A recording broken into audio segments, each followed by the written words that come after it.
नमस्कार दोस्तों, great to India YouTube channel में आपका स्वागत है। यह है फ्यूचर लर्निंग प्लेटफॉर्म। तो आज का अपना जो सेशन है वो रिट मेंस 2022 से related most important MCQ series रहने वाला है, जो क्वेश्चन संख्या 01 से लगा के 25 तक रहेंगे। तो ये राजस्थान जीके से रिलेटेड। तो आज के इस सेशन में हम बात करने वाले राजस्थान के भौगोलिक स्वरूप व प्राचीन सभ्यता से related most important MCQ series. तो चलो सेशन को स्टार्ट करते हैं। और सबसे पहला क्वेश्चन है, राजस्थान का वो कौन सा जिला है जो सबसे लंबी अंतर्राज्यीय सीमा बनाता है। तो सबसे लंबी अंतर्राज्यीय जो सीमा बनाने वाला जो जिला है वो कौन सा है, वो जिला है झालावाड़। कौन सा जिला है? झालावाड़। तो महत्वपूर्ण पॉइंट जान लेते हैं यहाँ पे। राजस्थान का जो झालावाड़ जिला है मध्य प्रदेश के साथ सबसे अधिक लंबी अंतर्राज्यीय सीमा बनाता है, जबकि बाड़मेर जिला राजस्थान के सबसे कम लंबी अंतर्राज्यीय सीमा बनाता है। तो आपको यहाँ पे ध्यान रखना है कौन सा जिला कम वाला, कौन सा जिला है यहाँ पे? बाड़मेर जिला। जो गुजरात के साथ सबसे कम और मध्य प्रदेश के साथ जो सबसे अधिक है वो कौन सा जिला है? झालावाड़ जिला। राजस्थान का दक्षिणी पूर्वी प्रदेश कहलाता है। तो राजस्थान का दक्षिणी पूर्वी प्रदेश क्या कहलाता है? वो कहलाता है हाड़ौती का पठार। क्या कहलाता है? हाड़ौती का पठार। राज्य की संपूर्ण सीमा की लगभग कितने किलोमीटर लंबी है? राजस्थान की संपूर्ण सीमा जो लगभग है वो कितने किलोमीटर लंबी है? तो यहाँ पे आपको ध्यान रखना है, वेरी इंपॉर्टेंट पर्सन है ये।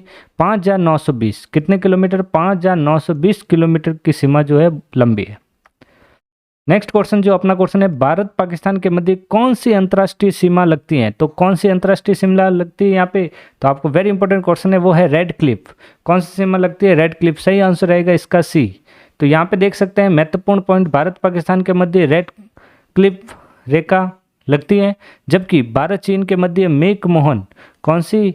मेकमोहन। भारत चीन के मध्य मेकमोहन रेखा लगती है, जबकि अफगानिस्तान पाकिस्तान के मध्य डूरन रेखा लगती है। डूरन रेखा लगती है। तो यहाँ पे ध्यान रखें, महत्वपूर्ण 3 पॉइंट बनते हैं यहाँ पे अपने। 5 नंबर क्वेश्चन, सबसे छोटी अंतर्राष्ट्रीय सीमा जिले से लगती है। सबसे छोटी अंतर्राष्ट्रीय सीमा जो जिस जिले से लगती है वो कौन सा है? तो यहाँ पे आपको ध्यान रखना है। तो सही आंसर रहेगा यहाँ पे ए, बीकानेर। तो यहाँ देख सकते हैं राजस्थान की सबसे छोटी अंतर्राष्ट्रीय सीमा बीकानेर से 168 किलोमीटर लगती है। कितने किलोमीटर? 168 किलोमीटर। राजस्थान की हरियाणा के साथ कुल कितनी लंबाई की सीमा लगती है? तो राजस्थान हरियाणा के साथ कुल कितनी लंबाई लगती है? तो यहाँ पे आपको ध्यान रखें, वेरी इंपॉर्टेंट पर्सन, 1262। कितना? 1262 की लंबाई। राजस्थान के पूर्ण एकीकरण के बाद गठित जिला कौन सा है? तो पूर्ण एकीकरण के बाद गठित जिला कौन सा है? तो वो जिला है धौलपुर। कौन सा जिला है? धौलपुर। संभाग की व्यवस्था को पुनः शुरू कब किया गया? तो संभाग की सेवा को जो पुनः शुरू है वो 1987 के अंदर किया गया। सही आंसर रहेगा ए। राजस्थान राज्य में अरावली पर्वतमाला की लंबाई कितनी है? तो राजस्थान राज्य में अरावली पर्वतमाला की जो लंबाई है वो कितनी है? तो वेरी इंपॉर्टेंट पर्सन, तो ये लंबाई जो है 550। कितनी है? 550। राजस्थान भारत की किस दिशा में स्थित है? राजस्थान भारत के किस दिशा में स्थित है? तो ये कौन सी दिशा है? तो वो है उत्तर पश्चिम की दिशा। कौन सी दिशा? उत्तर पश्चिम की दिशा। वेरी इंपॉर्टेंट पर्सन है ये। राजस्थान की सीमा से लगने वाला पाकिस्तान का सबसे बड़ा जिला कौन सा है? तो राजस्थान सीमा से लगने वाला जो पाकिस्तान का सबसे बड़ा जिला है वो कौन सा है? तो यहाँ पे आपको ध्यान रखना है। तो सही आंसर आएगा बहावलपुर। सही आंसर ए। युद्धीय राजस्थान के किस प्रदेश को कहा जाता है? युद्धीय किसे कहा जाता है? ये जो कहा जाता है ये किसे कहा जाता है? ये कहा जाता है गंगानगर क्षेत्र को। किसे कहा जाता है? गंगानगर क्षेत्र को। महत्वपूर्ण पॉइंट, प्राचीन भारत में गंगानगर के निकट के प्रदेश को युद्धीय नाम से जाना जाता था। राजस्थान के साथ अंतर्राष्ट्रीय सीमा बनाने वाले जिलों का घटती सीमा के लंबाई का क्रम है। तो यहाँ पे आपको घटती सीमा की लंबाई का क्रम बताना है। वो जिले कौन कौन से हैं? सबसे पहले आपको बताना है बड़ा वाला, फिर इससे छोटा, फिर इससे छोटा, फिर इससे छोटा। तो यहाँ पे आपके 4 जो जिले दे रखे हैं वो कौन से हैं यहाँ पे? तो यहाँ पे सही आंसर है, सबसे बड़ा जो है वो है जैसलमेर, उसके बाद बाड़मेर, फिर गंगानगर और फिर बीकानेर। तो सही आंसर आएगा डी। निम्नलिखित में से कौन सा जिला उसके संभाग के साथ सम्मिलित नहीं है? तो यहाँ पे जो सम्मिलित नहीं है वो बताना है। तो आपको यहाँ पे ध्यान रखना है, भरतपुर, अलवर ये जो है संभाग के साथ सम्मिलित नहीं है। सही आंसर रहेगा बीर, क्योंकि भरतपुर संभाग में भरतपुर, धौलपुर, करौली एवं सवाई माधोपुर जिले को सम्मिलित किया गया है। तो भरतपुर के साथ किसे किसे, धौलपुर को, करौली को, सवाई माधोपुर जिलों को सम्मिलित किया गया। लेकिन अलवर जिला जयपुर संभाग से संबंधित है। अलवर जो जिला है किससे है, जयपुर संभाग से, संभाग में आता है। मध्य प्रदेश राज्य के साथ राजस्थान के कितने जिलों की सीमा जुड़ी है, वेरी इंपॉर्टेंट क्वेश्चन है। आप सेशन को लाइक कीजिए, शेयर कीजिए। तो मध्य प्रदेश राज्य के साथ राजस्थान के कितने जिलों की सीमा जुड़ी है, तो यहाँ पे जो सीमा जुड़ी है वो है यहाँ पे 10। कितनी सीमा, 10। जैसे वर्तमान में धौलपुर, करौली, बारां, कोटा, सवाई माधोपुर, झालावाड़, चित्तौड़गढ़, प्रतापगढ़, भीलवाड़ा एवं बांसवाड़ा, ये जो कुल 10 जिले हैं मध्य प्रदेश से लगते हैं। तो वेरी इंपॉर्टेंट पॉइंट है ये। तो ये जो कुल 10 जिले हैं, याद रखें इसको, कहीं से भी क्वेश्चन बन सकता है ये। निम्नलिखित में से किस सभ्यता में मकान एवं बस्तियों के निर्माण में ईंटों का प्रयोग नहीं होता था। तो ये कौन सी सभ्यता थी जहाँ पे ईंटों का प्रयोग नहीं होता था बस्तियों के निर्माण में, तो यहाँ पे आपको ध्यान रखना है वो थी गणेश्वर सभ्यता। कौन सी सभ्यता है, गणेश्वर सभ्यता।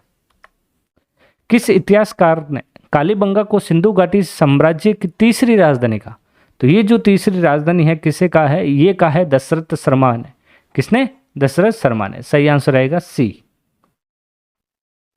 दोहरी रक्षा प्रस्वीर के साक्ष्य राजस्थान किस सभ्यता से प्राप्त हुए, तो ये जो सभ्यता है वो किस सभ्यता से प्राप्त हुए थे, तो यहाँ पे आपको ध्यान रखना है वो थी कालीबंगा सभ्यता। सही आंसर बी।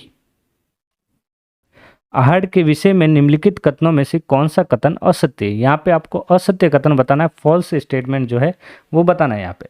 तो फॉल्स स्टेटमेंट कौन सा होगा वो देखते हैं यहाँ पे। तो यहाँ पे जो सही आंसर रहेगा वो रहेगा बी, आवासीय भवनों की नींव ईंटों की होती थी। यहाँ पे जो आवासीय नींव की ईंटों की होती थी, मतलब ये जो है यहाँ पे असत्य कथन है। बाकी ये तीनों जो है ये सत्य कथन है। किसके संबंध में, आहड़ के विषय में। बैराट मतलब विराट नगर के प्रथम उत्खनन कार्य किसके नेतृत्व में किया गया, तो ये किसके नेतृत्व में किया गया था, तो ये जो नेतृत्व था दयाराम साहनी। किसके नेतृत्व में, दयाराम साहनी के नेतृत्व में किया गया। 7 अग्नि वेदिकाओं की पंक्ति प्राप्त हुई, तो ये जो वेदिकाओं की जो पंक्ति प्राप्त हुई है 7, तो ये जो थी कालीबंगा सभ्यता। सही आंसर डी।